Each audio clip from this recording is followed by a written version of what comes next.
Hello Americans, Ben Coley here with the Zen of Ben, and today is April the 12th, 2015, and I wanted to talk to you about something that's really a problem for all of us.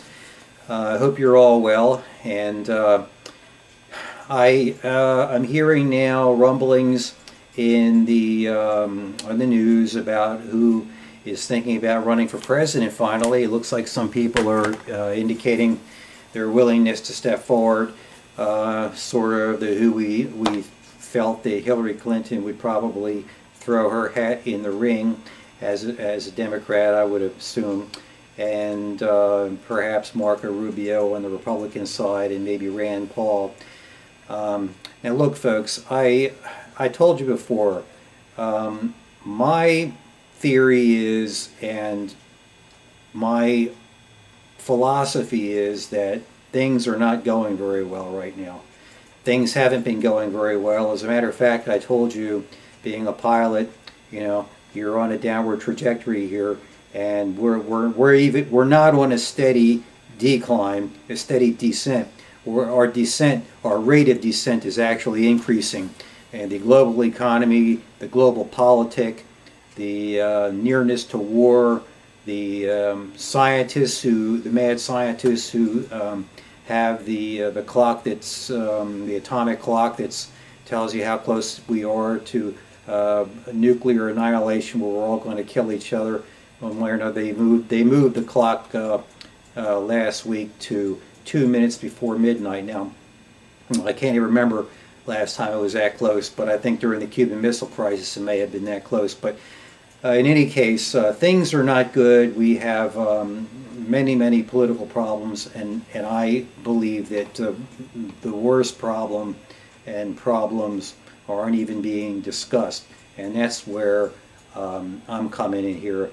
And whether I'm fortunate enough to gain your trust to maybe win a position of some kind of power where I can help steer our ship of state in a direction that's going to help not only the American but humanity and the earth. And trust me folks, I'm not one of these tree hugger people, but without the earth we're all going to die. And we've got some very serious problems now that are not being talked about. And as you know, the politicians who are in power now, namely the Clintons, the Bushes, Rand Paul and his father, Marco Rubio, these people are all in power now, and under the powers that are in there now, nothing is being done. As a matter of fact, as I said, if I were the pilot of the airplane, I would tell the passengers that, look, you know, not only are we descending, but our rate of descent is actually increasing, and no one seems to be doing anything about it. And with the laws that are on the books now, we're not even allowed to talk about it. So, I mean, if you can't talk about your problems, I mean, you might as well call it quits, because how are you supposed to fix anything if you're not allowed to talk about your problems? Now, look, folks, we have very serious problems that are not only geological, geopolitical. We have problems with disparity. We have problems with the loss of our constitutional rights, which I think are so very important. But we have other problems that are very important too. I mean, and it seems to all be coming to a head to an extent that, my God, we really are. We really are. It's almost like the human race has become suicidal, and we're trying to kill ourselves. And I can prove what I'm saying. We are at war, which isn't declared, for resources, for who is going to print the reserve currency of the world, whether it's going to be the new and upcoming brick, or whether it's going to continue to be the dollar, which I hope it stays the dollar. But if not, maybe we could be a part of some new basket of currencies, and perhaps that would be the best idea. And I'm not one of these New World Order people, although I think that when it comes to some of the issues that we're facing, we are going to need to talk to our partners and friends, the friends that we still have left around the world, for resources that we need in order to fix the global problems. Now, as you well know, many scientists, these people who say that the globe is heating up and that the Earth is going to overheat, but it's not for the reasons that they're saying. And I can assure you that if you think really back several years to everything the politicians told you, it's pretty much every time they come up with a new bill that they want to pass through Congress, every time they say it's this, it's not only a lie, but it's the opposite, like the Affordable Care Act. Well, the Affordable Care Act, as I told you, in my opinion, being an insurance expert, it came from an offshoot of the Joint Underwriting Association, which is an offshoot of how insurance is written in the state of New Jersey for car insurance. It's basically a tax because the government is desperate for tax. Washington is desperate for tax just at the same time, just like when New Jersey was desperate for taxes because they wanted to continue providing themselves with pensions and lavish benefits and provide for people who do need aid. Which, look, I'm saying there are people that are reliant on the government. They rely on food stamps. They rely on Social Security, and that's all they have. And it's not people who are just not willing to work, but you have people that truly caught a bad break. For example, me. I told you about what happened to me. I told you about what happened to my wife Lee, and when the bubble hit, and how the banks treated us. And the banks, instead of smoothing over the ups and downs that we had in business, the banks, when a rough patch would come, the banks would not want to help you, and then when the good times were here, they would want to help you, and so they would actually push the roller coaster to a higher rate of speed, and you would have ups and downs in the economy instead of having a smooth growing economy. And that's what really the government should strive for. The government should strive for an economy that doesn't grow fast, doesn't grow really slow, but just grows along at a slow, not a real slow clip, but maybe 2% growth every year. And frankly, if you do the math, even slow growth like 2% growth a year is unsustainable in the long run, because if you take 2% a year and over many, many years, by the time you get a century down the road, you're going to have so many people living on the earth that it's going to be an impossibility. So you really need to draw a line in the sand and say, at some point you have to say that we need to have an economy, a planet, and a planet-wide agenda that is going to say, look, we need to manage what we have so that everyone's quality of life is going to be better. And that doesn't mean taking everything away from you or taxing you if you're doing better than someone else. I do believe if you work hard and maybe you get lucky, or if you have a new idea, that you should be rewarded somehow, and you should be able to take vacations, and maybe you should be able to be more mobile than your neighbor who maybe caught some unlucky breaks. But I'm saying that the government should be there to help solve problems that the ordinary people can't solve. Because when you have people that can solve their own problems, they really are the solution to those particular problems. It's when you have these gigantic problems that are insurmountable to the ordinary person, it's where the government needs to step in. Now, right at the top of the list, I can tell you that no one's talking about, probably because of the news blackout, and in fact they even made a law against talking about it in Japan, is this whole Fukushima thing. Now, I know you don't want to talk about it, it's a terrible subject to talk about, but I lost my thyroid to this thing, and I'm in east coast of Florida, but I found out after I lost my thyroid that the east coast of Florida was hit harder than any other part of the United States with the radiation and radioactive rain that fell out of the sky. But the government, who was in a position to warn me to stay out of the rain, stay out of the water, didn't do that. And at the time, in my consultancy, in my consultancy advisor position, I had to be in the rain at some point. In fact, even had to go into water that was radioactive, but I was never told. And so, you know, this is where the government, by virtue of the fact that it's covering up and lying to the people, you know, you can lie by omission. You know, if you know something that's very bad and dangerous, and yet you don't say anything about it. For example, you know that there's a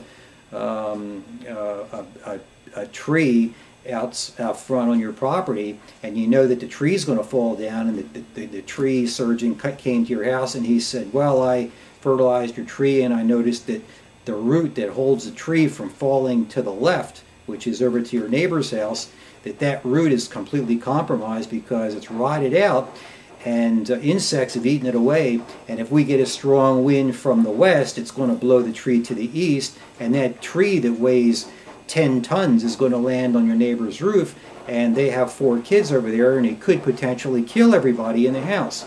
Well, now if you don't do anything about that, you become liable. And that's not an act of God. You know, in the insurance business, you learn about what an act of God is. A lot of people don't know what an act of God is. An act of God in the insurance business is where something happens that's unforeseen and unknown. But if you have a known and you don't take any action to correct a known, and then something happens, then that's where you have negligence, and your insurance policy would have to compensate because of negligence. Where if it's an act of God, the insurance policy could say, well, our insured, our customer didn't know that was going to happen, and no one knew that was going to happen. And if you take an insurance class, the first thing they teach you at Insurance 101 is, well, when they start to talk about the act of God part of the policy as an exclusion, they'll say, well, if you go into a parking lot in a mall, and there are lights to light the parking lot up at night, and the light blows in the wind, and on a windy day you can see all the lights moving a little bit in the wind, but the repairman says, well, light number 25 is going to fall over, and it's going to land on somebody, and it's going to damage their car, or it may hit somebody in the head, bop them in the head, it could kill somebody.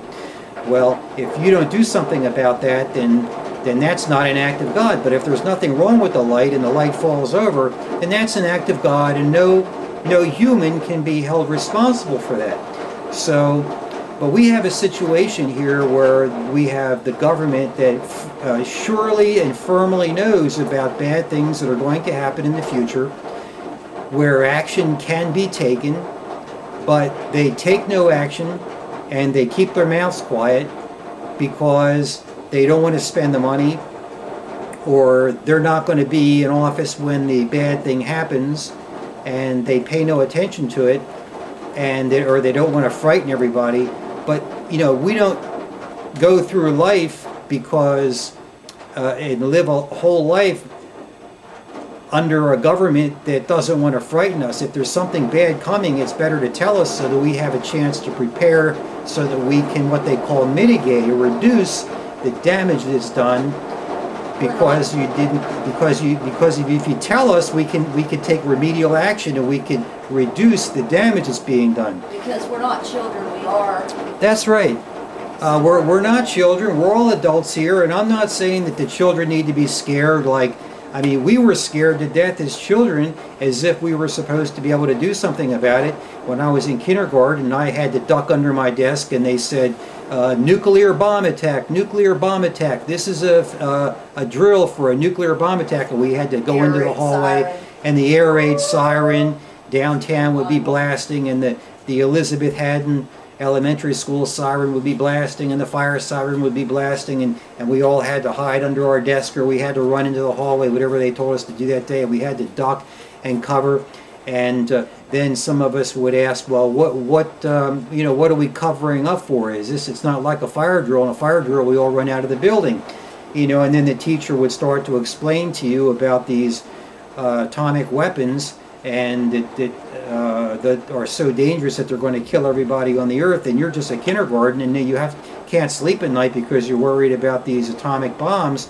And then if you're like me, and I would go home and I would ask my father, who was working on these things, and he would explain not enough to frighten me any more than I already was frightened, but when you would start to learn about how scary it is that the Earth could theoretically be blown up by human beings who are angry at their neighbors, or they're angry at what the next country over is doing, that they're going to be able to push a button and destroy the Earth, and even if the bomb doesn't destroy the Earth, the radioactivity is going to go around the world, and it's going to last essentially forever. It's going to last longer than any of us are going to live, so why even discuss how long it's going to live, other than the fact that if it's going to kill all life, including all animal life and plant life forever, I suppose you might as well just say, well, for 500 million years, life on Earth is going to end, and the Earth is going to be a lifeless rock just floating in outer space. But right now we have this horrible tragedy with Fukushima. Now I know that everyone heard, if you watch MSN or you watch CNN or Fox News, which I unplugged from that. I don't watch it anymore because they are just a mouthpiece for the government, and the government does not tell you everything. They do not tell you the truth, and matter of fact, they flat out lie, and they tell you the opposite of the truth. So it's even worse than not being told at all. But on March the 11th of 2011, there was a terrible earthquake followed by a tsunami off the east coast of Japan. Now, it created a tsunami, which is a huge tidal wave, and the tidal wave was so large that when it swept ashore, and I'm sure you saw the movies on TV, it washed inland miles and miles, and anybody who was in the way of that wave was killed instantly or drowned, and people who survived it were living in higher grounds, or they ran for their lives before the wave reached them. They had a 10 or 15, in some cases, up to a 30-minute warning to run for their lives. And some people thought, oh, you know, the government lies to us, so this isn't going to be so bad, or maybe they thought it would just be a big wave that they could ride on a surfboard. But this was a huge wave, larger than anyone had seen before, and it washed ashore. And unfortunately, for the sake of this particular argument that we're going to talk about today, topic today, there are radioactive releases directly attributable to the Tepco, which is a Tokyo Electric Power Plant company operating the Fukushima Daiichi nuclear plants. There are, I believe, 6 power plant units that are nuclear powered, and they have been running for some 40-50 years now, and the fuel is supplied by the United States, and those power plants were submerged by this tsunami because those power plants were built right along the coast, and so when the wave came in, it hit the buildings and it wiped out the sources of cooling for the radioactive fissionable products, which namely would normally be uranium. But in the case of Fukushima, they were experimenting with more powerful fuel that came from decommissioned missiles and rockets. What is it? Air raid. So they were experimenting with using fuel that came from decommissioned nuclear missiles. And I suppose in a way it's a noble cause, but these fuels are very, very dangerous. Now, what happened was, as they were refueling one of these power plants, the power plant number 4, the fresh nuclear fuel, the more powerful kind of fuel that came from the nuclear bombs, was on the roof of the plant. See, that's where they keep the used, spent, what they call spent fuel. Crazy. And even though the spent fuel is spent and it cannot be used in the reactor anymore because it's not powerful enough to make the reactor hot enough to quickly boil the water, because they want to boil 1 million gallons of water a minute to turn the turbine, which in turn turns a nuclear, an electrical generator, which is what generates power. And I'm not saying we don't need this power. I'm just saying that they built this sucker right on the beach. And they did it that way so that they could use the ocean and as a source of cooling water, but it wasn't supposed to exchange radioactive water with the ocean. So, fair enough. But the bottom line is, this wave that hit was so large, and I'm telling you this in case you didn't hear it on the mainstream news, because it just isn't on the news anymore. The point is, this wave was so big that it washed over the building, and it smashed the building to bits, and fuel fell out of the nuclear fuel pool. Nuclear fuel pool is a pool where they put the fuel both before they use it as fresh fuel, before they load it into the reactor, and also when they take the spent fuel out. Either way, that fuel has to be kept in a pool. When I say a pool, I'm talking about literally a swimming pool. It's just like a swimming pool.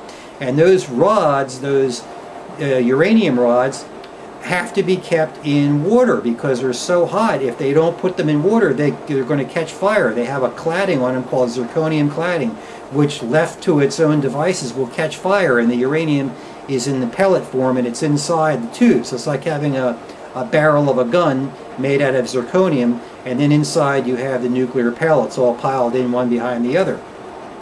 But the zirconium can bend, it could be damaged, and then the pellets can fall out and it could be released.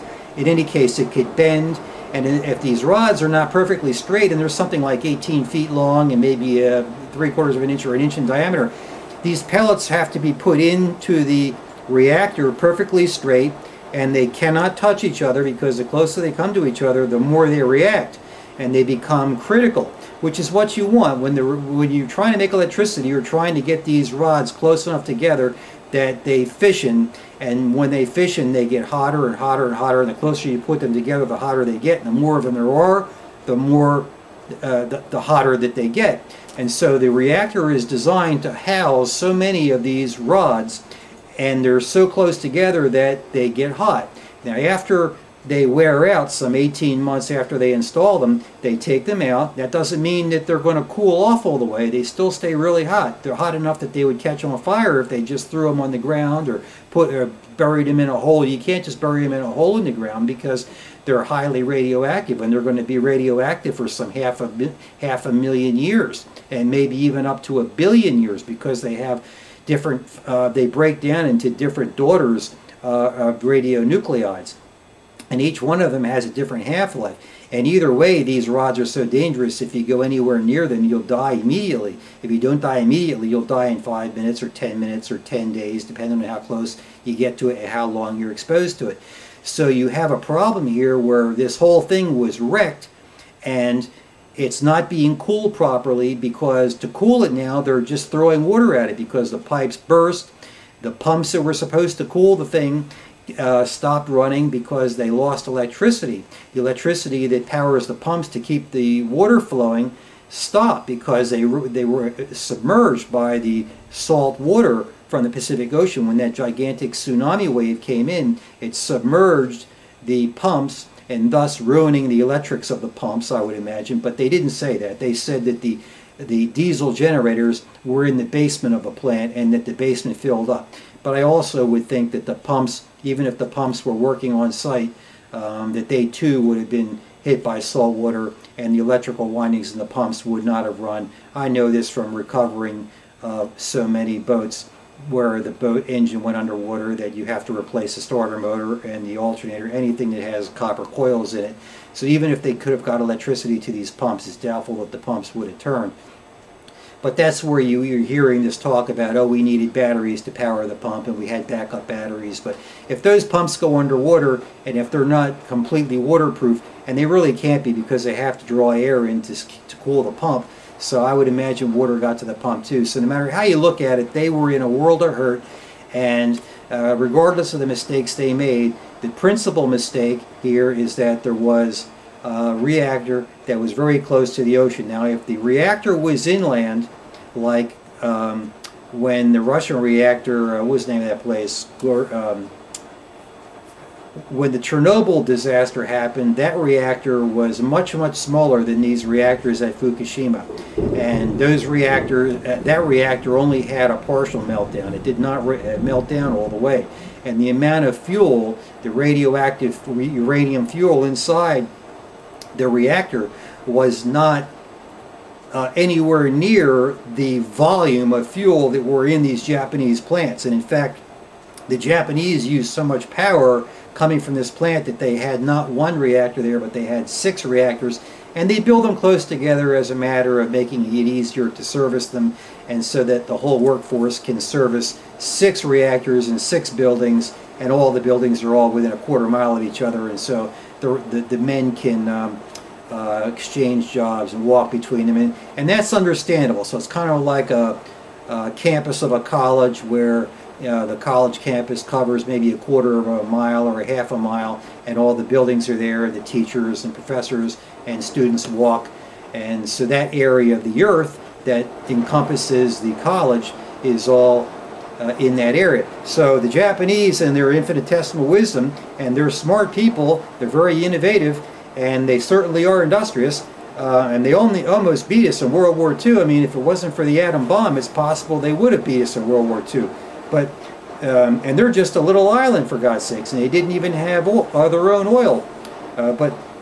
So the Japanese people are very smart. They build all kinds of high-tech equipment, robots, and this camera that's taking this video is a Sony camera. So I'm not faulting the Japanese in any thing wrong, other than you're going to find that if you look at all of the plants that are built around the world, they're all close to a water source. And the reason that they build these plants close to a water source is so that they can draw water from that water source to cool down the reactor, and then they can discharge the warmer water back into the lake or back into the ocean or back into the bay.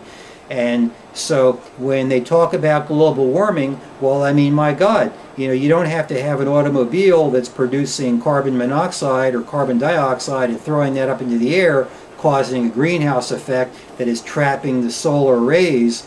That's one way of heating up the earth. But the amount of fuel consumed is going down, and the Arctic ice sheet is actually increasing. If you look at Google Earth and you roll back the time index, you're going to see that the ice is actually increasing, and that the ice was at its low ebb during the boom cycle that we went through. When the bubble burst in 2007, 2008, when everyone was driving the most, everyone had 2 or 3 cars, everyone had plenty of money to buy gas, everyone was driving to work every day and driving all around, and you see we were putting out more gaseous fumes back in those days than we are now, and now you see the ice is coming back, and so I'm not saying that we don't have trouble from that, but I'm saying that you have to look at other reasons that the earth is heating up. Now, if you build hundreds of nuclear reactors and the reactor is not emitting any of these pollutants such as carbon monoxide or carbon dioxide, but they're directly putting out heat by virtue of the fact that you're fissioning these fissionable products, and you're putting trillions and trillions of British thermal units directly into the biosphere. I mean, these nuclear power plants, they're putting out so much heat, even when they're running properly, that you can literally use several of these heating units to heat up Lake Michigan. I mean, if you took Lake Michigan and you built 10 of these reactors on Lake Michigan, over a period of years, you're going to raise the temperature of Lake Michigan without outputting one little bit of CO2, and without polluting the environment, other than the fact that you're cooling your reactor by taking the cold water from Lake Michigan, and you're cooling your reactor core to keep it from overheating. So when you're cooling your reactor to make electricity, you're directly heating up the earth. You're heating up Lake Michigan. In this case here in Fukushima, you're heating up the Pacific Ocean. And now that this thing is cracked open, it's absolutely out of control, and it's releasing all of its terrible heat. And not only that, that'd be one problem. The Pacific Ocean now they're registering is 6 degrees higher now than it was in prior years. Well, what could possibly have happened in the last few years while the global economy is on a decline that's going to increase the ocean's temperature 6 degrees? Well, I can tell you one thing is that this Tepco thing, with these reactors out of control, it's putting so much heat into the ocean that it's actually literally heating the ocean as if it's turning the ocean into a giant hot water heater. And that's not the worst of it, folks. The worst of it is that the chemicals are escaping. The uranium that they're using and the MOX fuel and the other fuels that they're using and experimenting with and mixing in an effort to try to make a more efficient fuel, which is a sort of a noble cause, and the Japanese are very curious and scientific people, and the human race is trying to, in some ways, decommission some of their nuclear bombs. So they're trying to do something with the nuclear bombs, and it was so much energy to make the nuclear bombs, and it caused so much cost and so much trouble, and so many people died in an effort to make the material to make the nuclear bomb, and it caused so much pollution that the theory is, well, let's use the fissionable nuclear warheads and dismantle them and reformat the nuclear warheads into pellets, put the pellets into zirconium tubing, and then ram them into the uranium reactor, and then we're going to heat up the water in the nuclear power plant with this fuel and call it a new fuel like MOX fuel or some other kind of fuel. But as long as it causes a nuclear reaction that makes heat, they can boil water off of it and turn the water into steam, and that steam turns a turbine. Nothing bad there. And then the turbine turns electrical generator. Nothing bad there. And then that steam is condensed back into water, and it goes back into the system as cooler water, and then it's heated back up again by the reactor. And so you see it's a closed loop unless something goes wrong. But we have had a terrible tragedy here. Now, due to a natural disaster, which I would feel that more comfortable if we had at least somewhat of an effort to investigate how this terrible tragedy happened. And I'm not completely convinced that this was a natural event, because just before this happened, in the 5 to 6 years leading up to this, we saw the terrible tragedy in Bali, there, where the earthquake hit and the tidal wave came in, and they were finding out now that the government has secret weapons that actually cause tsunamis, and they use them as weapons of destruction.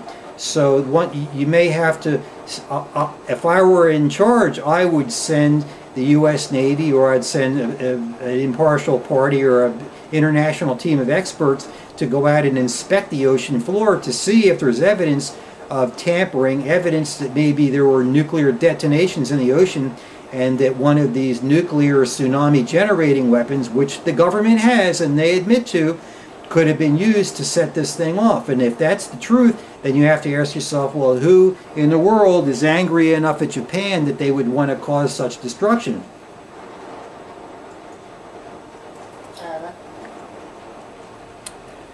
It's also quite coincidental that the MOX fuel, the most powerful fuel ever put into a reactor, was on the roof of one of the buildings over at Tepco, being ready to be installed. As the old fuel was being withdrawn, the new MOX high energy fuel was going to be put into the power plant.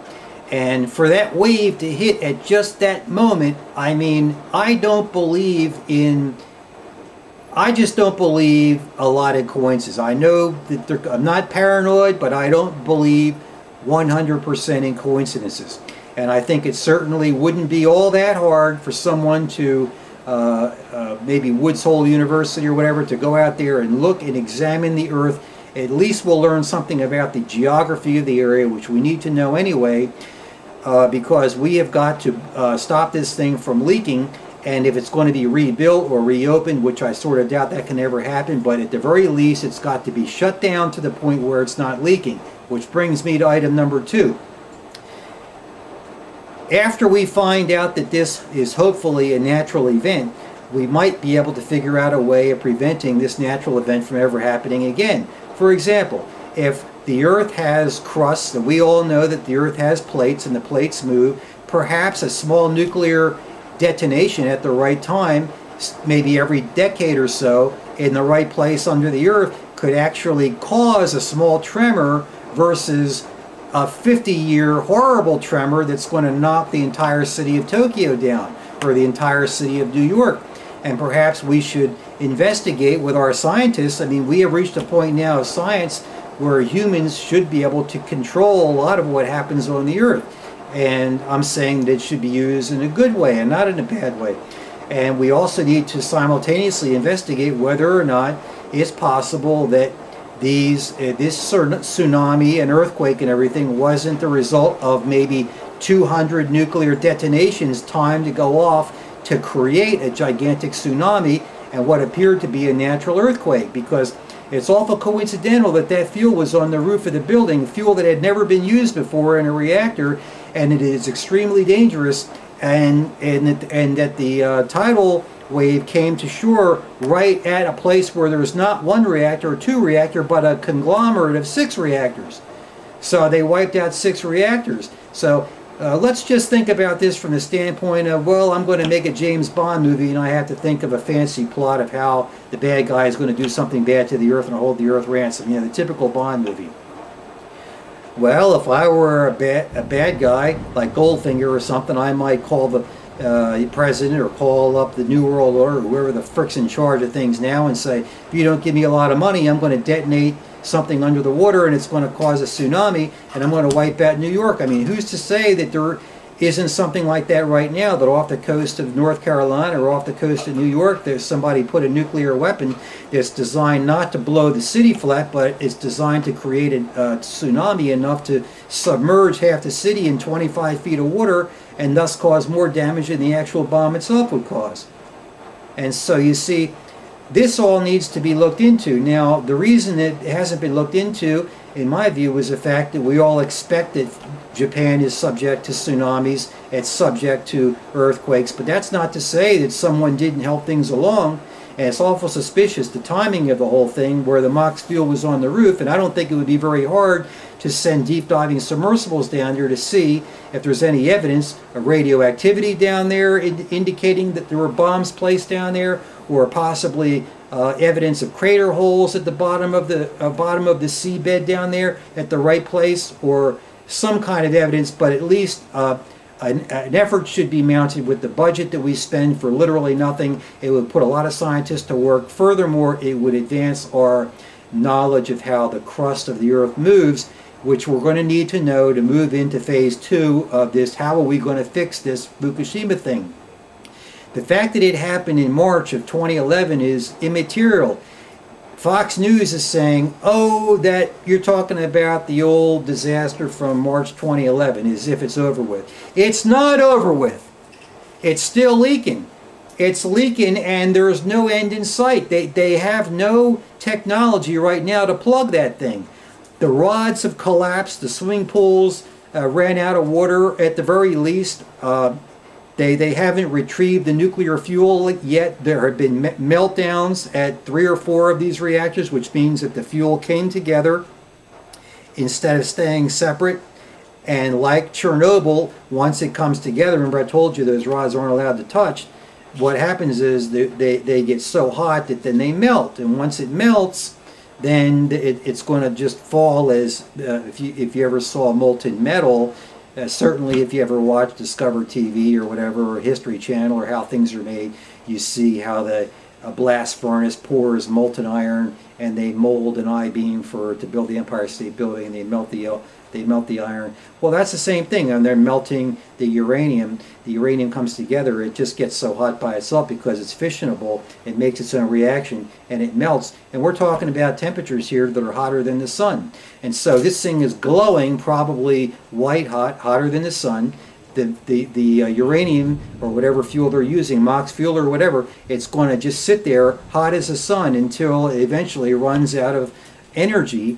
And that could take a long, long time. It could take 10 or 20 years before that thing finally cools off enough because it ran out of energy, and the water around it will cool it to the point where it becomes a solid again. At that point, once it becomes a solid again, in my view, it'll be easier to retrieve it and bury it somewhere. It needs to be buried. It needs to be buried somewhere far, far away from water, because the bad thing about this particular situation is that the Japanese Tepco plant is right on the Pacific Ocean. And to make matters worse, the current in the Pacific Ocean at that place goes straight across the Pacific Ocean, and it goes straight to the coast of California and Canada. God forbid. So right now, the salt water that it's dripping into and that it's melted down into, it's in the natural groundwater, and groundwater which is probably saline because it's close to the Pacific Ocean. It's literally on the beach. Doesn't matter either way. It's down in the water table. And so any water that comes near that uranium that's molten to cool it is going to itself become radioactive, and then that's going to flow out through the sand and it's going to dissipate. Plus the Japanese are throwing water on it and pumping water into it and trying to retrieve as much of it as they can and filter it, and that's what all those big tanks are there. They're able to filter out, believe it or not, 90% of all the radionuclides. Then the problem is, well, where do you put the radionuclides, because the filters get plugged and then they have to change the filter, and then who wants to take the filter, because the filter's got all of what was bad that they filtered out of the water, and then they got to put that somewhere. But it's better to deal with that than an uncontrolled reaction. So look, at this point the technology does not exist to reach down there and grab this thing and to stop it. In my view, the Earth is large enough and the Pacific Ocean is large enough to say, look, we have got to come to a decision very, very rapidly, and we should have done this right away when this happened, that we need to wall off Tepco. The Japanese, when this first happened, were trying to make a decision about whether or not containment was breached. Well, that was obvious. Then they wanted to come to a conclusion about whether or not they could retrieve the molten uranium or the unmolten uranium and then reload it and rebuild the power plant so that they could save their power plant. Well, at this point, saving the power plant is not as important as saving the Pacific Ocean, and furthermore, saving the entire Earth, because the radiation coming out of that thing is so horrible that it is killing all of the plankton. Now, if you're a boat captain like me or just a pleasure sailor, you know that in the summertime when you ride your boat around in the water, you see photoplankton, which is the light that's churned up behind the boat or behind the propeller, and behind the boat you'll see a lit pathway, and that's the photoplankton, the one-cell organisms that actually glow when they're disturbed. And these photoplankton are the plankton that is fed on, not just the photoplankton, but other plankton too. They're fed on by the baleen whales, which is why they don't have teeth. They have filters. And the whales dive down, they open their mouth, and these plankton go into the whale's mouth, and that's how the whales eat. They eat the plankton. Well, the whales are now have no plankton to feed on because the plankton had become irradiated, and there's such small animals, one-cell organisms, that just one hit from a uranium, they're become irradiated just a little bit, and they die because they won't reproduce. Just like a human being right now. If you're thinking about having a child, you better monitor your prenatal care very carefully, because you have been exposed to enough uranium and radioactive iodine and cesium-137 and these other daughters of horrendous radionuclides that is very possible that if you try to have a child right now, your child may have 4 legs or 3 eyes or no head, be born without a heart, or the heart outside the body. I mean, because what happens is the DNA of the human body and the genome is destroyed or damaged. So you see the birth rate going down, you see the deaths of the birds in flight across the United States. These birds aren't just dropping out of the sky because they have some disease. There is a huge cover-up going on right now.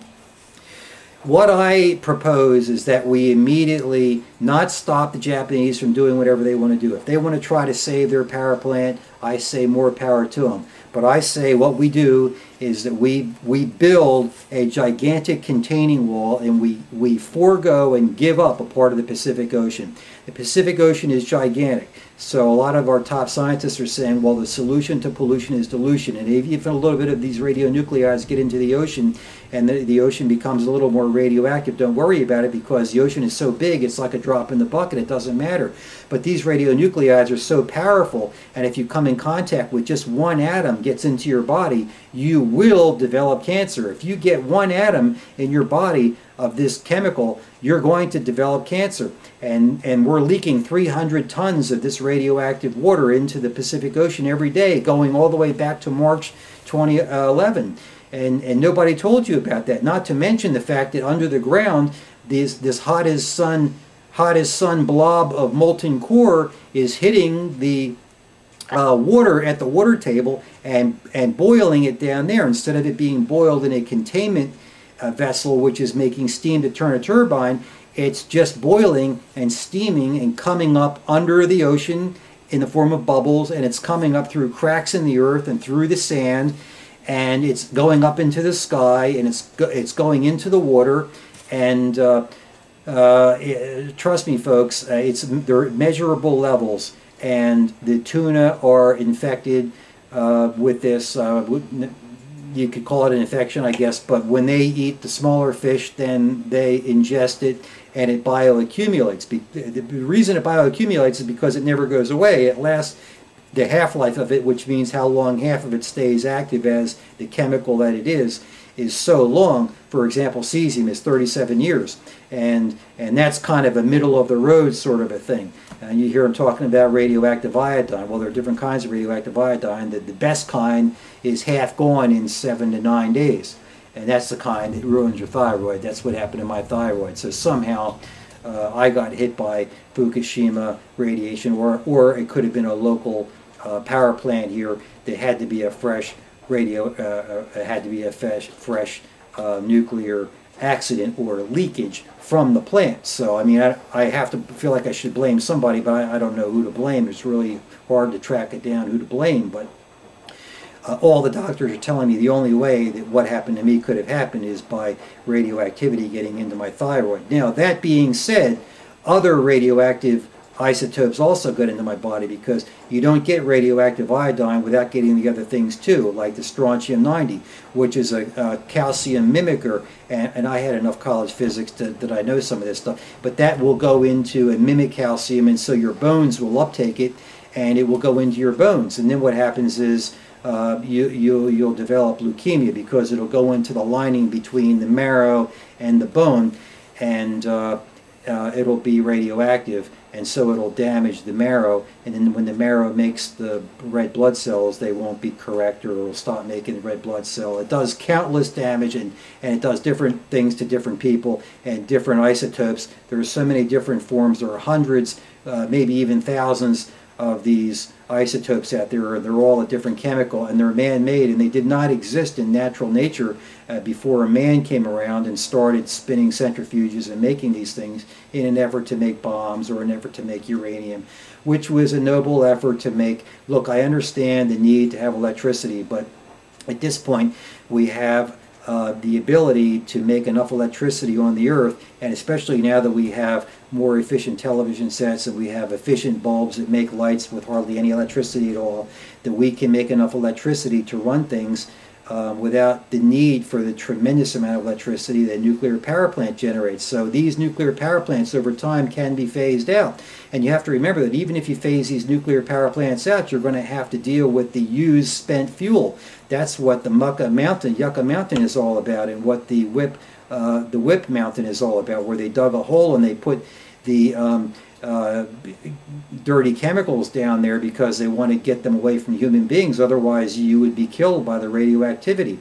Now, the problem with finding a site is that you have to have a site that is stable enough that it's not going to be ever come into contact with water, which is the worst thing that could happen, which is exactly what happened at this power plant at Japan, the Tepco plant, because as soon as you have water coming into contact with these radionuclides, then the water, being a mobile object, it's a liquid that could travel anywhere, and it could evaporate, it could go up into the sky carrying these radioactive atoms with it, and then fall out as rain. That's why they call it fallout. It could fall out by virtue of the fact that it forms a blob with a piece of dust, and that dust is heavier than the surrounding air, so it might slowly lose altitude and fall to the earth. And a lot of these tests from the 40s and the 50s, when they were testing atomic bombs, were done at 50, 60, 70, 80, 100,000 feet. So they burst high up in the stratosphere and the ionosphere, and those some 80% of those elements are still up there. And so a little bit of that's falling out all the time. And then the problem is, as soon as you have the radionuclides in the air, now the radionuclides are mobile, and they could go all around the earth, and they could hit you by virtue of it could rain on you, or if you're lucky, it'll just be up there and never come down, and it'll be far enough away from you, you don't have to worry about it. But the problem is with this Tepco thing, it's in the water, and it's right at the coastline on the Pacific Ocean, and the Japanese have to continuously dump water on it to keep it from overheating and creating even a bigger explosion, and thus involving even more of the fuel that might not be quite as involved in this whole dirty scenario right now. So right now it's a horrible situation, way worse than Chernobyl, which had way less radioactive fuel in it. So even though Chernobyl melted down, number one, it wasn't on a body of water like the ocean, where now all those radionuclides are released into the ocean, and it's moving all around the world, killing the fish, killing the plankton, and then all of a sudden the whales are going to die because they don't have enough food to eat, and the fish that eat the plankton, and the fish that are breathing in water, like your mollusks, like clams, your oysters, anything that's inhaling and exhaling water, which is all your marine life, is breathing in the water, and they're taking the oxygen out of the water. And these fish have gills versus lungs, so they can get the oxygen out of the water because the oxygen is dissolved in the water. And what happens is they're going to be breathing in these horrible chemicals, and then they're going to get cancer, or they're not going to have offsprings, and they're going to die. And next thing you know, the ocean's going to die. Now, if the plankton in the ocean dies, I don't have to tell you, but most of the oxygen that we breathe comes from not the trees. Everyone complains about cutting the trees down, and I do too. I think we need to plant trees right now. As a matter of fact, we're going to have a tree drive, and we're going to start planting trees, and we're going to be asking for $10 donations, and we're going to give you a photograph of the tree that we plant for you. We're going to be planting probably oak and cypress trees that are going to grow large and become very old and live a long time. And we'll plant trees that are about this tall for about $10 a piece, and we'll give you a GPS coordinates so you can watch the tree grow. I planted trees years ago as a kid that I can still see now on Google Earth. I can Google Earth and look from outer space and look down, or I can do street view, and I know why I planted the tree. And I feel very proud that I planted many trees, and I can look on Google Earth and I can see my tree still growing. And so we can provide this for you. So for a small donation, we're going to plant these trees, and these trees take the carbon dioxide out of the air, and they will exhale oxygen.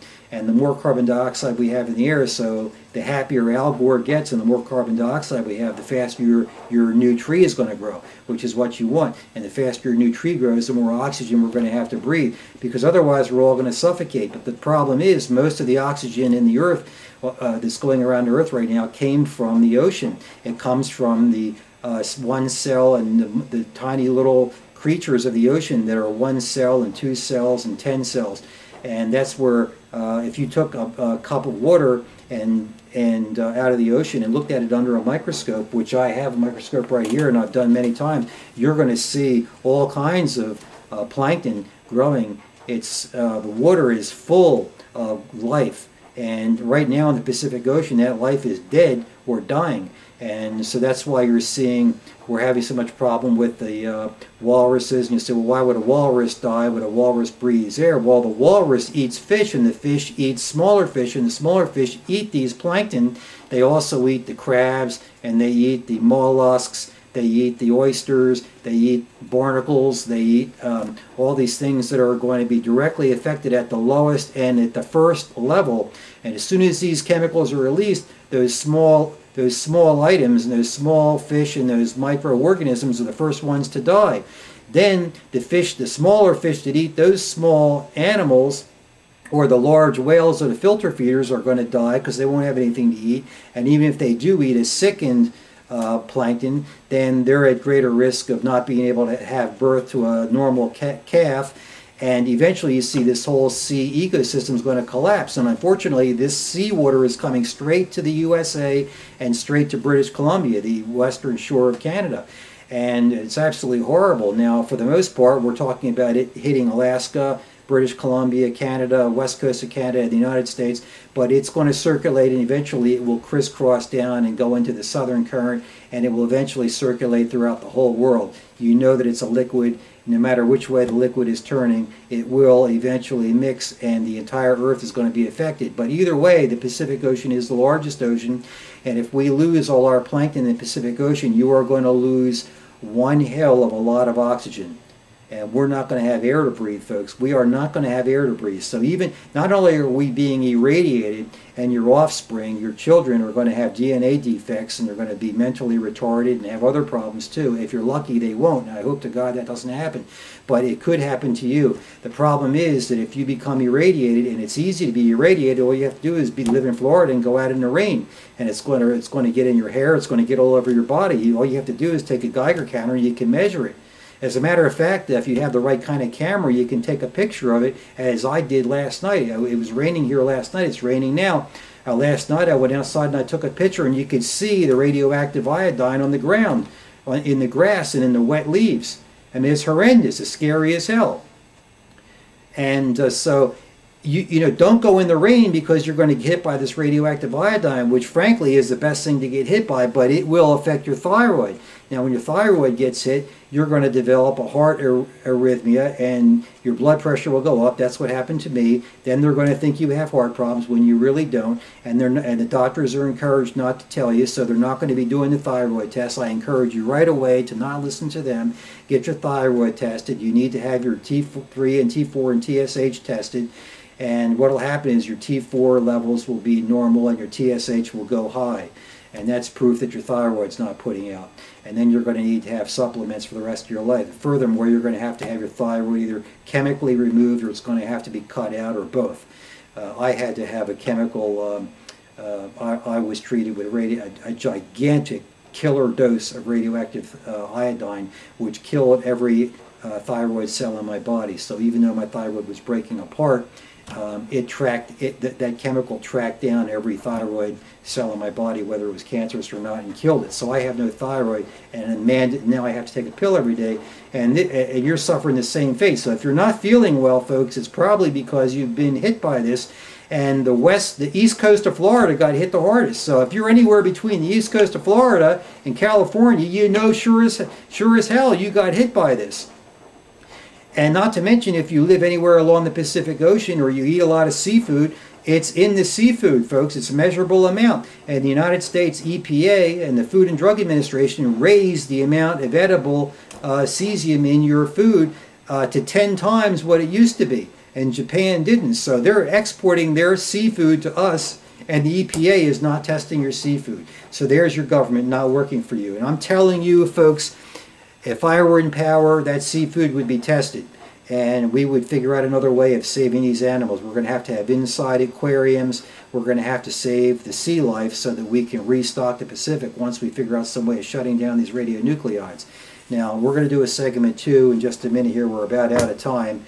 But these horrendous, this whole talk about who's going to own the oil, who's going to have the reserve currency of the world, this is all immaterial, folks. We are all going to die from this radiation release, and nobody is doing anything about it. And I guarantee you, I absolutely guarantee you, that the people in the northern hemisphere will die first, but the people in the southern hemisphere are going to die too. And at the very best case that we can hope for is that maybe 20% of the people in the southern hemisphere survive. And that's why you see a lot of the oligarchs buying property in the southern hemisphere, and you see they're inviting the children from South America to come up here, because they don't want them down there. They want them up here in America to die in the cloud of radionuclides as they buy the property down there, and they have a lower population to deal with, and they'll live a longer life. They also figure that these radionuclides are going to take 20, 30, 40, 50, 80 years to harm them to the point of death if they move to the southern hemisphere, so it's not going to affect them. So they don't care. But I guarantee you it's going to affect the Earth. Okay, that's all for now. I'm going to go drink a glass of water, bottled water, and we're going to talk about part 2 of what the potential solution is to Fukushima, which, folks, I already think it's too late, but I think we need to do what we can now to at least slow this thing down so that there can be a chance of hope. Okay. Sorry to have to break the bad news to you, and I just can't believe that the mainstream news isn't talking about this, and nothing is being done about it other than the Japanese, who are totally overwhelmed. And by the way, by law now, they're not even allowed to talk about it on their news. That's how important and how terrible and dreadful this whole situation is, they're not allowed to talk about it. Well, still here in the United States, we're allowed to talk about that at least, but the government's not talking about it. You hear it's all hushed up, and you don't hear anything about it on the news, and that's why, because it's being hushed up. And, all right, folks, I'll talk to you in about 20 minutes. We'll do part 2.